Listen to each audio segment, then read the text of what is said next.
The fifth angel sounded his trumpet, and I saw a star that had fallen from the sky to the earth. The star was given the key to the shaft of the abyss.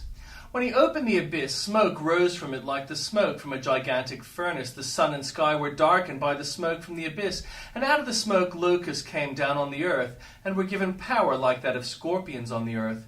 They were told not to harm the grass of the earth or any plant or tree, but only those people who did not have the seal of God on their foreheads.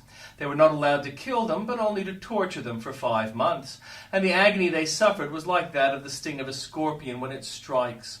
During those days people will seek death, but will not find it. They will long to die, but death will elude them.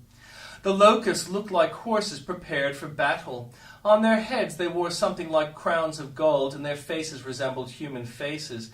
Their hair was like women's hair, and their teeth were like lions' teeth.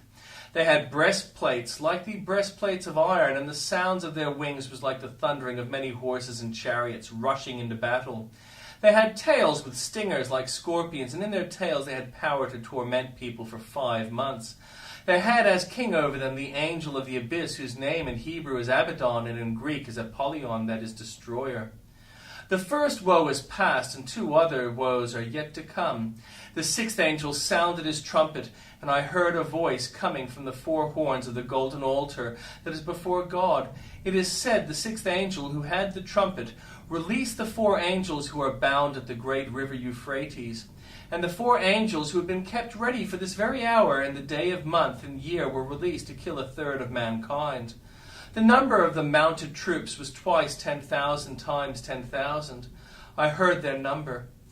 The horses and riders I saw in my visions looked like this. Their breastplates were fiery red, dark blue, and yellow as sulfur.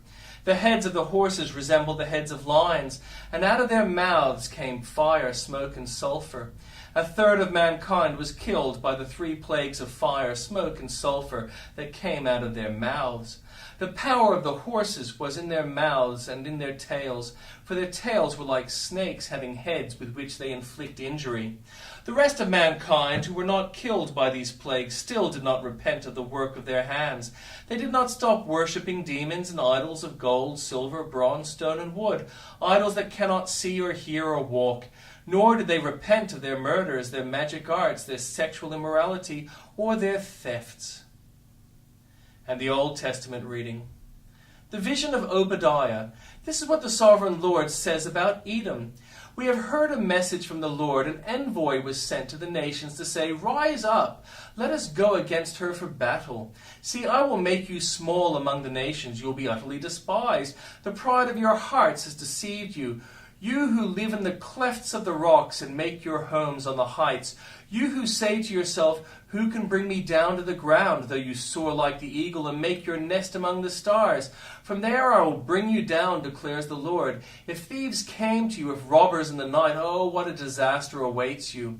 Would they not steal only as much as they wanted? If grape pickers came to you, would they not leave a few grapes? But how Esau will be ransacked, his hidden treasures pillaged.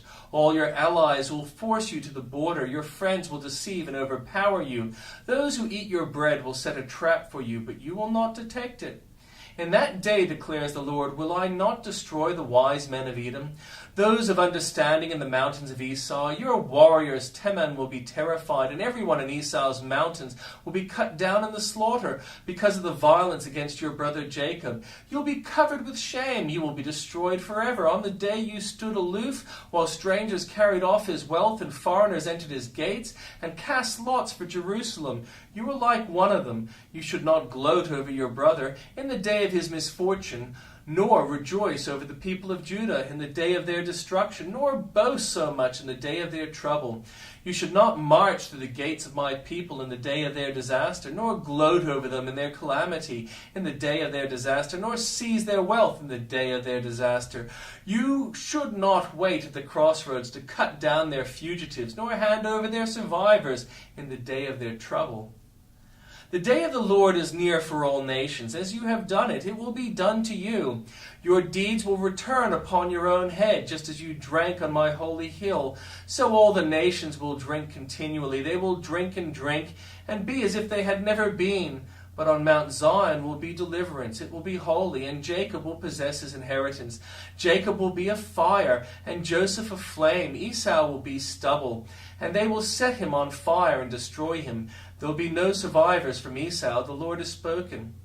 People from Negev will occupy the mountain of Esau, and people from foothills will possess the land of the Philistines.